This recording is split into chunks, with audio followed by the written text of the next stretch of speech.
ens acompanya una dona excepcional i que, a més, les circumstàncies que envolten el nostre país l'ha convertida en protagonista destacada de l'actualitat. És una dona que li agrada molt la Bisbal, que ve sovint a la Bisbal, ve a la Bisbal a descansar, avui no sé si l'hem deixat descansar molt. Bé, ens estem referint a Muriel Casals, presidenta d'Òmnium Cultural. Molt bon dia, Muriel, i benvinguda aquí a casa teva. Gràcies per convidar-me. A veure, la Muriel ve acompanyada del seu bon amic bisbalenc, en Jaume Massaguer, que ens ha fet l'immens favor de portar-nos-la i que mai li agrairem prou. Ens acompanya també Carme Barsales, Joaquim Pellicer i Toni Ruiz, que són els nostres col·laboradors. És que si ja els presento tots, ja ens coneixem. A veure, malgrat tractar-se d'una persona que és familiar a totes i tots, ens sembla interessant recordar que Muriel Casals i Couturier és nascuda a Avinyó, França, professora emèrita del Departament d'Economia i d'Història Econòmica de la Universitat Autònoma de Barcelona, n'has estat vicerectora també, bàsicament doncs ets economista i actualment ets presidenta d'Òmnium Cultural. Quantes fa que estàs a Òmnium Cultural? Que ara mateix no ho recordem les nostres... Que estic a Òmnium fa molt temps. Com a presidenta. Que estic a la Junta d'Òmnium i vaig entrar els últims 2 anys del Jordi Porta, el 2008, i que en soc presidenta des del 2010. Per tant, he fet un mandat, el 2010 al 2014, i des del juny del 2014 he començat un segon mandat, una mica seguint el model Jordi Porta de fer 2 mandats al davant de l'associació. Que sembla ser que afortunadament ja hem entrat en una etapa d'estabilitat, perquè tots recordem una miqueta que va ser una mica moguda l'elecció abans d'en Jordi Porta. Va ser moguda una mica donada la història d'Òmnium i la història del país. Si expliquem i si recordem, doncs Òmnium es crea el 1961, sota la dictadura, com una entitat que s'ha de dedicar, i que es va dedicar molt activament a la defensa de la llengua i de la cultura. Va fer una mica de suplència de l'administració catalana que no existia. No només no existia, sinó que hi havia un govern, el govern de Franco, que anava en contra tot el que fos català. Llavors Òmnium té una etapa de feina forta dins de totes les limitacions, i quan per sort arriba la democràcia i l'ensenyament del català i el coneixement de la història i de la literatura ja es fa des de les institucions, ja es fa des de la Generalitat, hi ha una etapa que sembla que Òmnium no sigui tan necessari, però després hem vist que sí que Òmnium era necessari, i per tant hem d'agrair a la gent que van aguantar la flama d'Òmnium en aquells anys 80 i 90, que semblava que Òmnium envellia i que era menys atractiu, però van fer molt bé de mantenir-lo. I després hi ha una renovació important, el 2002, amb la presidència del Jordi Porta, que Òmnium agafa una empenta diferent i nova, però al mateix temps fidel als orígens. I els que estimem el país, penso que ens podem estar molt contents, perquè, evidentment, en aquests moments l'empenta d'Òmnium Cultural, com l'Assemblea Nacional Catalana, en l'actual moment polític que està vivint el país, és impressionant. Sembla que d'alguna manera, no vull comparar, perquè no hi ha comparació possible, però sembla ser que aquesta feina d'empendre una miqueta el que és l'administració, no vull comparar de cap manera el que era l'administració d'abans amb la que és ara, no té res a veure, però d'alguna manera... Sí, ara és més de complement. És més de complement, però bueno... Abans era resistència, ara és complement. I també una mica de punxa, no? També, Muriel? Sí, no, i segur que va bé. L'Assemblea Nacional Catalana és una entitat jove que ha nascut per la independència, i penso que va bé que al costat hi hagi una entitat no jove, una entitat madura, com és Òmnium, una entitat cultural, no oblidem, nosaltres som una entitat cultural, i que en aquests moments es posa al servei de la independència, perquè sabem que és el millor que podem fer per defensar la cultura i la llengua catalanes. Però Òmnium, quan el país sigui independent, continuarà treballant perquè hi ha tota aquesta tasca sobretot aquesta tasca de cohesió social. Som un país que encara hi ha molta feina a fer per normalitzar l'ús de la nostra llengua, sobretot entre els catalans que fa poc que viuen entre nosaltres, que tenen la possibilitat d'incorporar-se al país sense aprendre i conèixer la llengua del país. Això és estrany, Per tant, feina fent tenim, en tindrem. En aquest aspecte, Muriel, permetem que digui que tant la Carme com jo mateixa ja fa anys que col·laborem fent voluntariat per la llengua. Llavors també és una feina molt gratificant i que també ajuda a tot això que tu estàs dient. Clar, i això moltes vegades... El gruix es fa des del Consorci de Normalització Lingüística, però en molts llocs el Consorci no arriba tot arreu on ha d'arribar i cal el voluntariat, com sou vosaltres, però en alguns casos Òmnium col·labora amb el Consorci per ampliar la possibilitat de treball. Sí, una bona feina per part de tots, suposo. Sí, i tant, i tant. I el poble. Voldria recordar-te, Muriel, una frase teva. Tenim unitat i ara és hora de guanyar la independència. De debò tenim unitat? Tenim bastanta unitat, no tenim potser tota la unitat i no és tan espectacularment visible com voldríem, però en tenim. Jo crec que els partits polítics que estan per la sobirania i una mica més ample, els partits polítics plenament democràtics i que respecten el dret a decidir, doncs Déu-n'hi-do. El que passa que abans ho insinuaves, no? Des de la societat civil ens cal estar alerta, ens cal estar vigilants, ens cal estar empenyent, ens cal estar per assegurar. Aquests polítics que donen la impressió que cada terra fa sa guerra, no?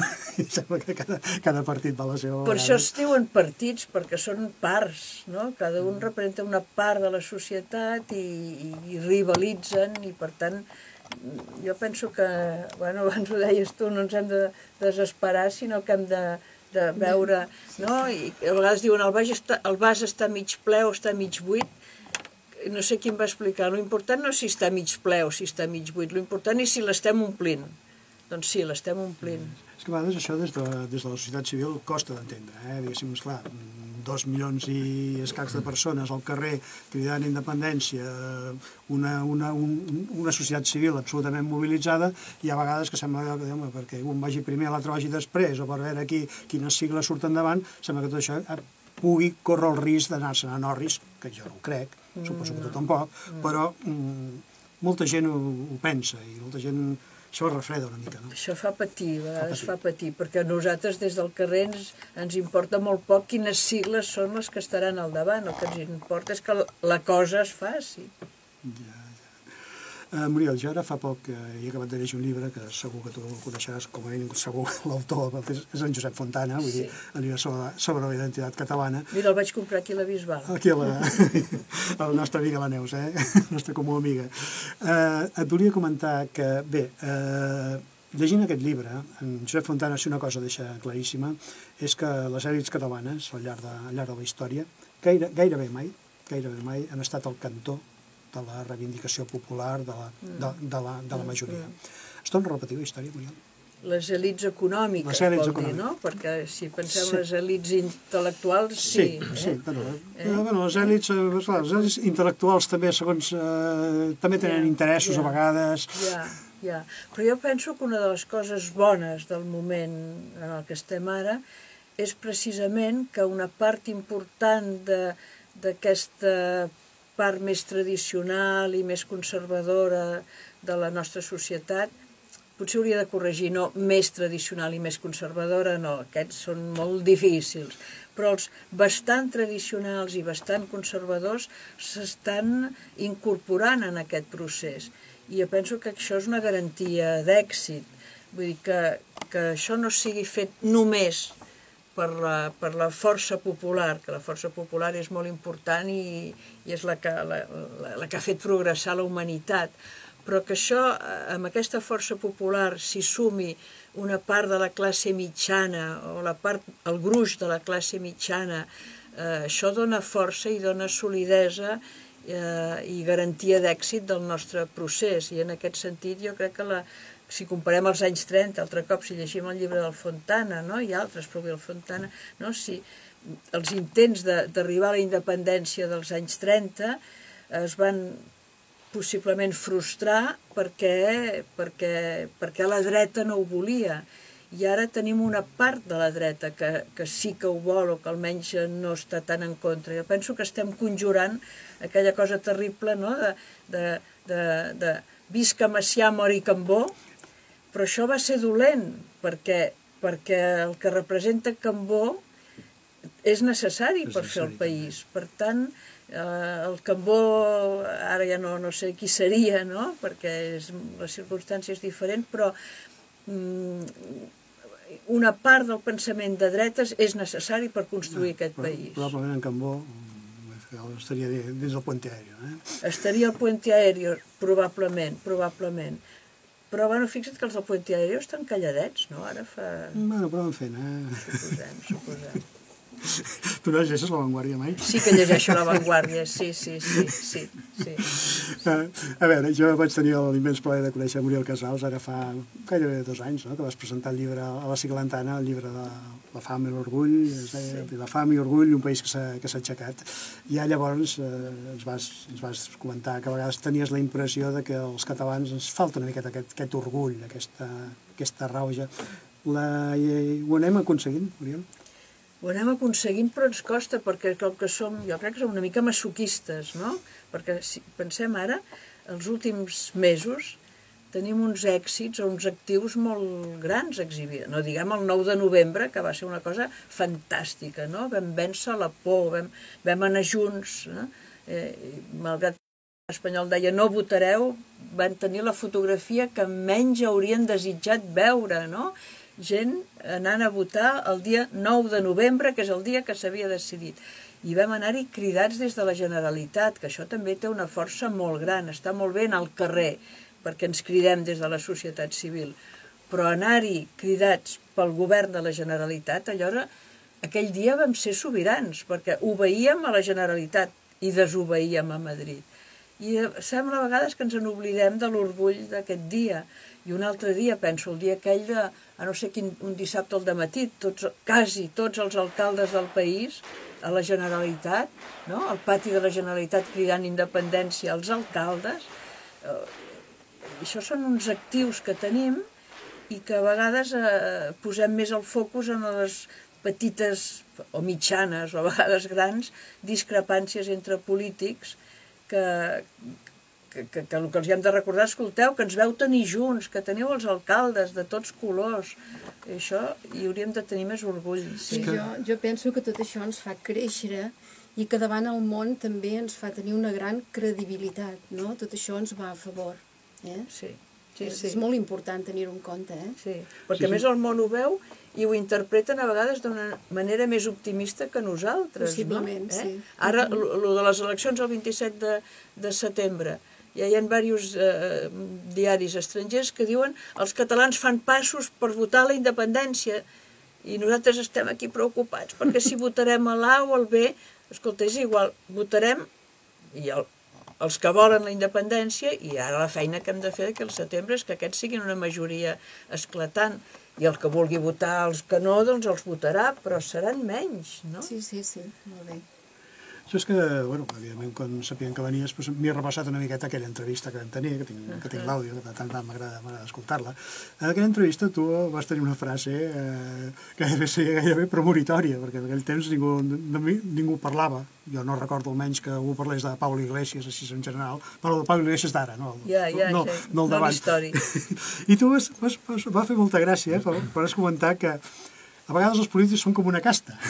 I vas esmentar la paraula casta, una cosa molt curiosa, que no me'n recordava, i ahir d'això dic, ostres, creus que de debò que això, aquest concepte de casta... A veure, jo particularment, i és una opinió molt personal, penso que això, la casta, és un concepte com molt vaga, que en tot cas s'hauria d'aplicar no solament als polítics, sinó a un grup d'alts funcionaris normalment de l'administració central que són l'autèntica casta d'aquest país. Moltes vegades dic que aquest país, en aquest aspecte, hi ha més castes que la Índia. És a dir, que el que són...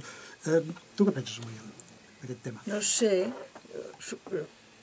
és molt hàbil ara que els que fan servir la paraula casta no era conscient d'haver-la utilitzat i tampoc sé si... Molta gràcia, va ser molt divertit. Sí, perquè la diferència entre casta i classe jo em pensava que és que la classe es reprodueix, no? I la casta no, la casta s'hi pot accedir. Però si l'esquema és la Índia, no? El model de la Índia justament que són castes impermeables, no? Però del que has dit jo crec que el que hem de remarcar és això de la casta, dels buròcrates, dels alts funcionaris dels ministeris, que són els que estan treballant molt durament i molt fortament i molt intel·ligentment en contra de la nostra possible independència, no? Perquè el senyor Wert passarà, però els alts funcionaris del Ministeri d'Educació, aquests no volen perdre poder i en la mesura en què el poder se'n va cap als territoris, els n'hi queda menys, no? El Ministeri de Cultura, que té les competències traspassades perquè hi és tan gran. Ara fa poc van sortir... Em sembla que La Vanguardia ho explicava, també ens explica coses interessants, La Vanguardia, no? Que la Comissió Nacional del Mercado de Valores hi havia un excés d'alts càrrecs. I això me'n recordo l'Oriol Amat, no? Un català que està allà i que explicava és que la feina que fem, que és una feina molt important, controlar el mercat de valors, controlar la borsa, es podria fer amb 50 o 60 persones treballant bé, i hi ha 400 o 500. D'aquests 400 o 500, els 100 que tenen el càrrec i el sou, aquests no volen de cap de les maneres que es trenqui Espanya, perquè... I això és una mena de casta, clar, que no és una classe. Ara, jo crec que hi ha gent que juga amb les paraules, també per lo de les classes, volia dir els propietaris i els no propietaris, i si tu vols atreure gent de tot arreu, doncs has de fer servir una paraula que et serveixi per atreure gent de tot arreu. Els ha funcionat de cine, que els hi ha funcionat, no? El màrqueting, vull dir, per anar molt bé. No, i a més juguen amb la irritació en contra dels poderosos, però si dius poderós és una paraula massa forta. Jo crec que jugar amb els sentiments de por o de ràbia de la gent no és bo, no? No és bo, però això els polítics a vegades ho fan. Bé, faig un petit incís perquè s'acaba d'incorporar aquí a la conversa un bon amic, en Gerard Vilà. Potser el recordaràs, que et vam entrevistar conjuntament, aquella entrevista que vam fer a la Siglantana la vam fer conjuntament. Sí, la Muriel ja ens coneixem una miqueta, sobretot d'Escòcia. És veritat, és veritat. A la cadena SER, però bueno, vaig començar aquí aquesta ràdio, per tant es deu molt en aquesta ràdio, no? No, un parell de coses, ara que m'anava preguntant sobretot pel tema del 27, però m'agradaria ara que parlàvem d'educació, què penses des d'Òmnium, o què en penseu des d'Òmnium d'aquests 3 casos que el ministre d'Educació ha rebutjat, precisament donar-los la classe que demanaven en castellà especialment. Ara ho he vist justament llegint La Vanguardia, no? Sí. Quina sort, no? Que són aquests 3 casos perquè es pensaven que n'hi hauria un centenar, potser, doncs al final ha acabat donant la raó a les entitats catalanes, no? Al final. Donant la raó a les entitats catalanes i mostrant que no és veritat que aquí a Catalunya està ple de famílies que volen educar els seus nens en castellà. El que volen les famílies no catalanoparlants és que els seus fills siguin igual que els nens i nenes de Vic o de l'Eixample de Barcelona. No tenen l'aspiració a ser tota la vida els nens fills d'un suburbi d'immigració. El que volen és ser ciutadans normals. Les famílies i les escoles. Jo crec que aquí al Ministeri els hi ha sortit malament la jugada perquè es pensaven que hi haurien escoles privades que s'apuntarien a aquest joc amb el Carmelo que els hi oferien 6.000 euros per any i per nen escolaritzat.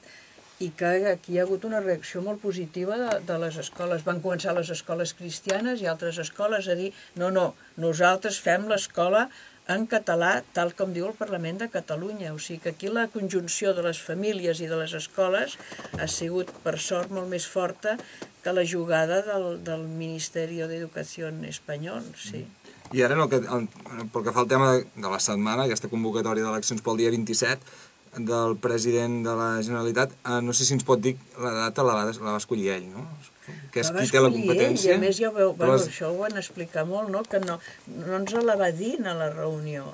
Va dir, deixeu-me que la data la digui jo, la diré jo i la diré quan sortiré. La va dir quan va parlar amb els periodistes. Suposo que amb els seus l'havia parlat i alguns diaris la sabíeu o alguns periodistes ho sabíeu abans, sembla ser. O ho sospitàveu, no ho sé. Se sospitava des que seria a la tardor per una qüestió segurament de temps i així, però què us sembla a les entitats socials, sobretot a Òmnium i a l'Assemblea Nacional Catalana? És massa tard i hi ha el mateix fervor o la mateixa unitat que hi havia sobretot amb el 9-N, amb la convocatòria del 9-N, perquè la fotografia no és la mateixa, Muriel. Però és que la fotografia, això ja ho heu dit, ens ho heu dit molt, no? Però la fotografia aquella no era la fotografia de la convocatòria, sinó que era la fotografia sobretot d'una reconciliació, no? Hi havia hagut problemes entre Esquerra Republicana i el govern, i jo crec que la fotografia que es necessitava era aquesta. Per sort, ni els de la CUP ni els d'altres entitats que estaven a la fotografia de la primera convocatòria no havien creat preocupació. Per tant, jo crec que la unitat hi serà. La data, és veritat que tant l'ANC com Òmnium ens havíem compromès molt a intentar que fos abans de les municipals. Es havia dit molt, molt, molt, perquè ens semblava que era bo que la primera vegada que anéssim a votar ara no fos confrontant-se als partits, sinó ja fos per anar. No ha pogut ser, recordeu que perquè fos abans havia de ser que hi hagués unitat de llista, això no ha pogut ser. Llavors tothom ha cedit, no? El president ha cedit amb no tenir una llista unitària i Esquerra ha cedit amb que les eleccions siguin més tard.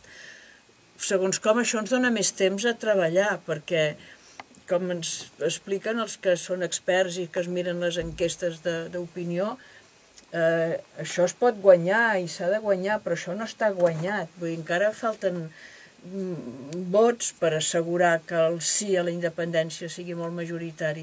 Per tant, tenir ara uns mesos per treballar i per convèncer gent que no està convençuda, de fet, doncs, mira, va bé tenir temps per fer-ho. I un parell més de coses, simplement... Però un parell, Que No, havíem promès a Moriel, això seria una entrevista de cap de setmana, que ningú ha de descansar la Bisbal,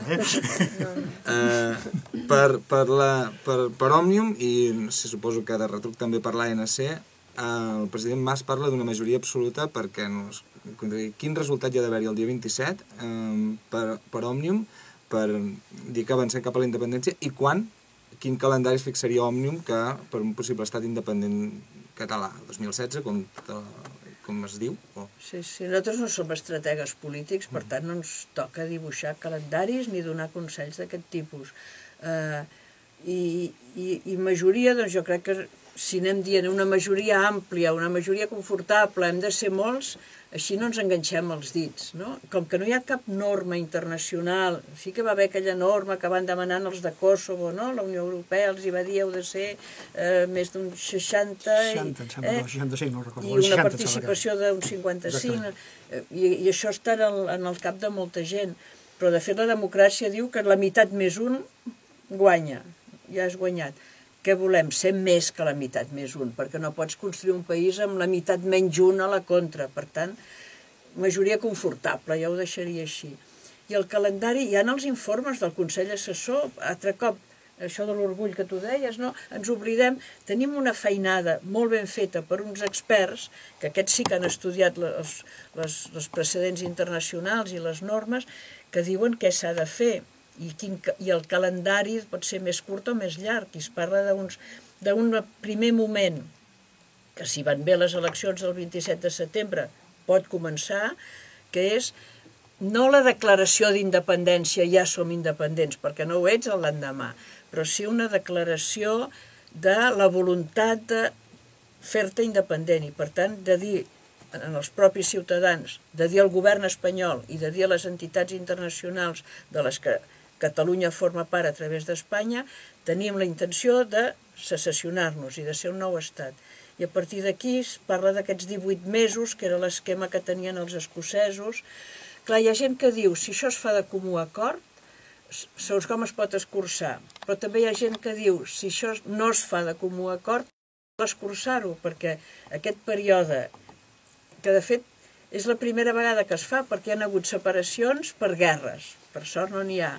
Hi ha hagut separacions per comú acord, però una separació pacífica, sense l'acord de l'estat anterior, que és l'estat espanyol, això és nou. Per tant, aquest període probablement serà fet amb moltes dificultats perquè el govern espanyol posarà tota mena de traves. Hi ha gent que diu, per tant, com més s'escurci, millor. Suposo que dependrà, vés a saber si el govern espanyol, quan ho vegi tan inevitable, passa de ser tan hostil a ser una mica menys. Per tant, entraria dintre del Entre 2016. un any i 2 anys, esclar. Entre 2016 i 2017 és el calendari que es fixaria, no? Més o menys al final. Que es pensaria, no?, que el fixaran els polítics. Sí. Bé, com que vull fer honor a la paraula donada a l'amic Jaume, Muriel, t'agraïm moltíssim que hagis tingut el detall de venir a aquesta modestíssima ràdio. I m'agradaria, jo crec que una miqueta el resum de tot això que ens has estat explicant el vas fer tu mateixa fa un any i mig, perquè vas fer una frase que la tenia aquí apuntada, que va agradar molt, i penso que resumeix molt bé l'esperit de Muriel Casals i el que aquí he dit. Dius, la independència no resoldrà els nostres problemes, però ens donarà eines per resoldre'ls. És veritat. Llavors, vull dir, penso que són unes paraules que tu mateixa vas pronunciar. Que tothom diu, no? Perquè no és un fi la independència, és tenir un estat que reculli els impostos i els gasti ben gastats, que no és el que està passant ara. En tot cas, aquest país té una sort immensa de tenir gent com Muriel Casals, com gent com... I una ràdio com vosaltres. Moltíssimes gràcies, Muriel. Ha estat un plaer i, sempre que vulguis, com ja sabem que vens per aquí per la Bisbal, sempre que vulguis, ens tens aquí a la teva disposició. Moltíssimes gràcies. Ha estat un autèntic plaer. Gràcies a vosaltres.